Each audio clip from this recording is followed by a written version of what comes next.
He tenido que guardar silencio durante mucho tiempo, viviendo con el temor de que me encontraran y me suicidaran. A muchos la historia les he contado con la esperanza de divulgarla, pero pocos, muy pocos me han creído. Normalmente me toman por un viejo loco, y quizá lo esté, pero lo que os voy a narrar sucedió tal y como lo recuerdo. Y lo recuerdo tal y como pasó. Lo he subido al YouTube para asegurarme el anonimato. Son los tiempos que corren. Ojalá las redes sociales hubieran existido hace años, pero nunca es tarde. Así que escuchad con atención. Era 1951.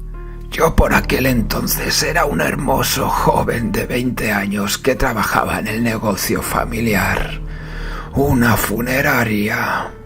Mi padre amasó gran fortuna con ella. ¿Quién lo diría que la muerte de unos es la dicha de otros?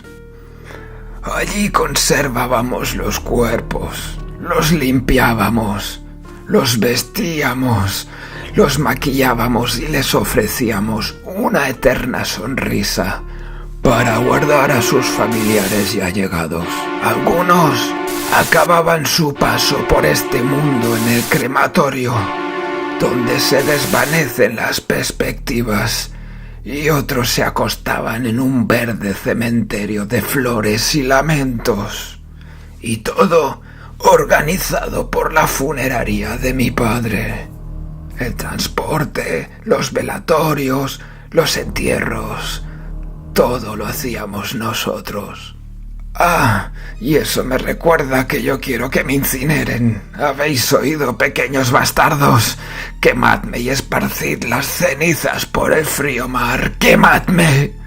Ya entenderéis por qué. Lo entenderéis, par 10. Mi padre me enseñó el oficio. Lo más importante, mostrar el mismo respeto a los muertos que a los vivos, pues el último adiós que se le da a un difunto es para gracia de los vivos, que son los que se quedan. No hay que olvidar que son momentos muy dolorosos para los que vienen de visita, y sí, a veces hay que aguantar los gritos, los nervios, incluso los insultos. Pero debes entenderles, no se lo tengas en cuenta cuando ocurra, porque ocurrirá, solía decirme mi padre. Nunca olvidaré la primera vez que vi un cadáver. Me cagaba de miedo, como si en algún momento esas frías y rígidas manos fueran a apretarme el cuello hasta asfixiarme. No le tengas miedo, hijo mío. Los vivos son más peligrosos que los muertos, me avisó él.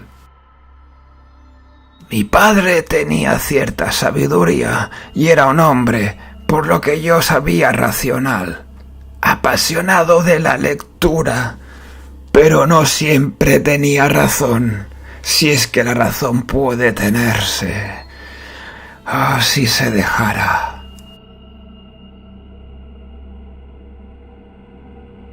En el tanatorio teníamos 8 cámaras frigoríficas para conservar los cuerpos, de las cuales mi padre solamente usaba las 7 primeras. Siempre reservaba la número 8 por si había alguna urgencia, pero jamás eso sucedía. Una tarde yo me encontraba leyendo el caso de Charles Dexter Ward, del gran Howard Phillips Lovecraft, cuando recibí la llamada. Padre, madre e hijo iban a llegar ese mismo viernes por la noche, pero no habría oficios hasta el lunes, por lo que debíamos mantenerlos en las cámaras. ¡Ay, pobre familia! Lo siento, mi padre hablaba por teléfono con el hospital. No podemos tener a más de 2 personas. Solo nos quedan 2 cámaras libres. Uno deberá ir a otra funeraria, perdone las molestias. Tajante se mostró mi padre a pesar de tener la 8ª cámara vacía. Por un momento pensé que se le había pasado por alto, por lo que corrí a avisarle de que teníamos otra más, que no habría ningún problema en acogerlos a todos, y nunca olvidaré la mirada que me lanzó. No debes usar la número 8, hijo mío. Está defectuosa y no conserva bien los cuerpos. Vamos, te invito a tomar un helado. Y eso me recuerda que necesito un vaso de agua. ¿Por dónde iba? Sí. Ese maldito libro. Maldigo el día en que lo encontré en el despacho de mi padre que tenía en el tanatorio, en un cajón cerrado con llave, excepto aquel día. Tenía prohibido entrar en su despacho y aún más prohibido rebuscar en él, pero juro por Dios que fui respondiendo a una llamada, un susurro más bien, que procedía de ese cajón. Al principio pensé que era algún familiar buscando a mi padre, pero al abrir la puerta, la habitación aguardaba vacía, como la cámara frigorífica número 8. Y le oía. Me pedía que le rescatara de su encierro con esa voz con la que no he dejado de soñar. Abrí el cajón y el silencio cubrió la estancia en su totalidad. El libro no tenía letras escritas, solo voces que entraban por los ojos envueltas de una luz púrpura hasta explotar dentro de la cabeza. Así es como se comunican los demonios, y solo me pedía una sola cosa. La única que no debía hacer, usar la cámara número 8. Dejé el libro en su sitio antes de que mi padre se diera cuenta. No quería poner a prueba su paciencia, pues era un buen hombre, pero muy estricto.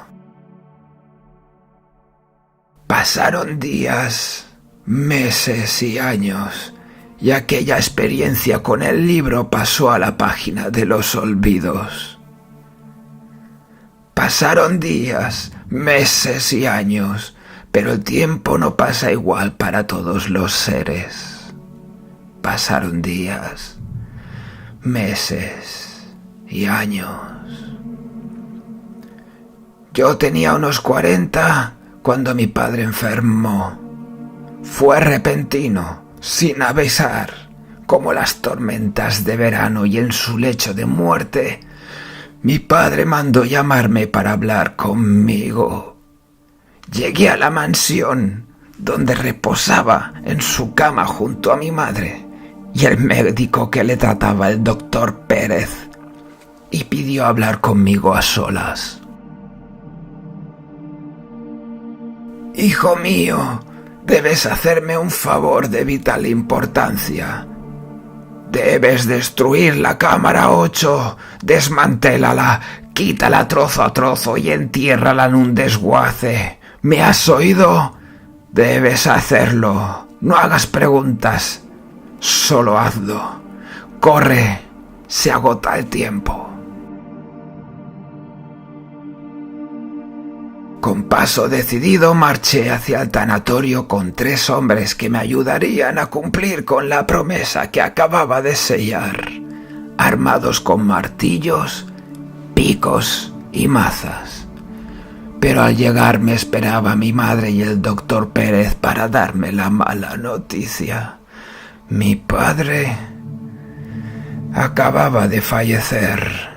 El dolor que sentí penetró hasta lo más hondo de mi confusión. que intenté disipar al pedir a todo el mundo que me dejara solo con mi padre para tener una última, pero firme conversación, pues ahora recordaba la luz de aquel libro y su petición extraña y morbosa, y sin saber por qué, como impulsado por un espíritu que manipulaba mis decisiones, me dirigí hacia la cámara número 8. Estuve más de 2 horas mirando la puertecita, meditando sobre la decisión. ¿Debía meterle ahí dentro? ¿Me estaba volviendo loco? Otra vez los susurros se oían por las paredes del tanatorio que suplicaban que depositara el cuerpo de mi padre en esa maldita cámara. ¿Por qué tanto interés en esa cámara? ¿Qué ocultaba mi padre que en su último aliento hubo de pedirme que la destruyera?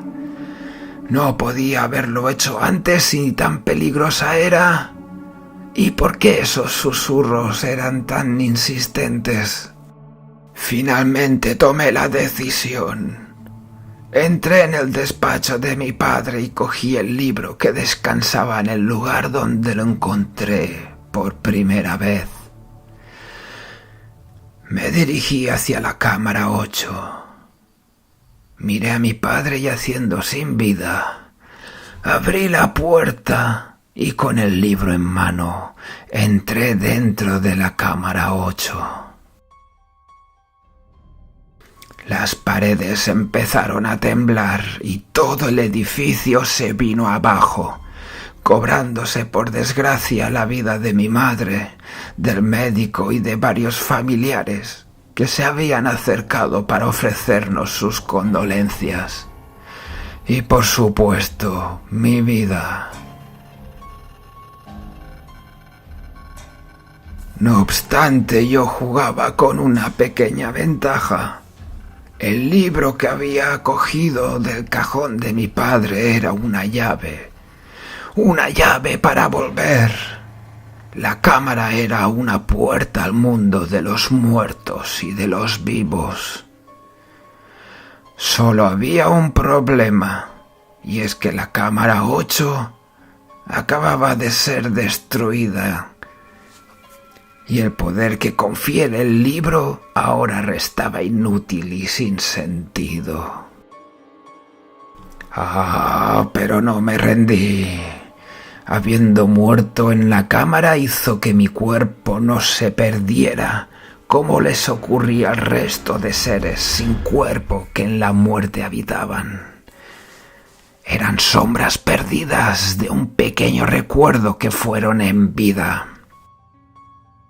Me pasé 50 años buscando una puerta, una salida, una luz por la que deslizarme al mundo de los vivos otra vez.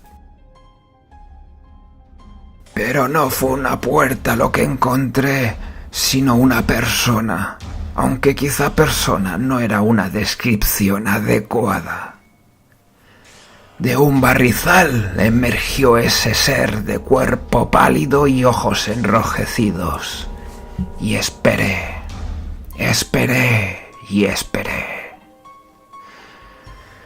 Y al cabo de un par de años volvió para sumergirse en el lodo, y es cuando aproveché mi oportunidad. Me agarré a él mientras abría el portal a nuestro mundo y viajé hacia la vida una vez más. Desperté en una cámara frigorífica de un tanatorio con la puerta abierta, y detrás de mí me perseguía ese ser, pero conseguí salir y cerrar la puerta, encerrándolo para siempre, o al menos eso espero. Desde entonces oigo las voces que me ordenan que regrese. Los muertos envidian mi vuelta al paraíso. Y el adalid de las sombras me persigue desesperado pues solo uno puede permanecer en este lado. No tardarán en encontrarme. La muerte espera engañar, como me engañó a mí, a alguien para robarle la vida. Maldito cobarde, en vez de aceptar el fin de sus días, le roba la energía a los demás, para así poder vivir eternamente, sin permiso. Pero no lo permitiré. Me robó 50 años de mi vida y ahora sé cómo acabar con él, siempre y cuando sus acólitos no consigan encontrarme antes de llevar a cabo mi plan. Debo encontrar los 5 libros idénticos, las llaves que unen nuestro mundo con el de la muerte, y una vez destruidos se cerrará el puente para siempre jamás. Pero mientras no sean destruidos, la maldición seguirá persiguiendo a los humanos. Soy un anciano ya, no me queda mucho tiempo. Alguien debe tomar mi testigo y acabar lo que he empezado. Así que si alguna vez encontráis ese libro, no lo abráis. ¡Quemadlo! ¡Quemadlo! ¡Destruidlo! ¿Cómo se titulaba? Oh, no consigo recordarlo. Creo que se titulaba El Necronomicon.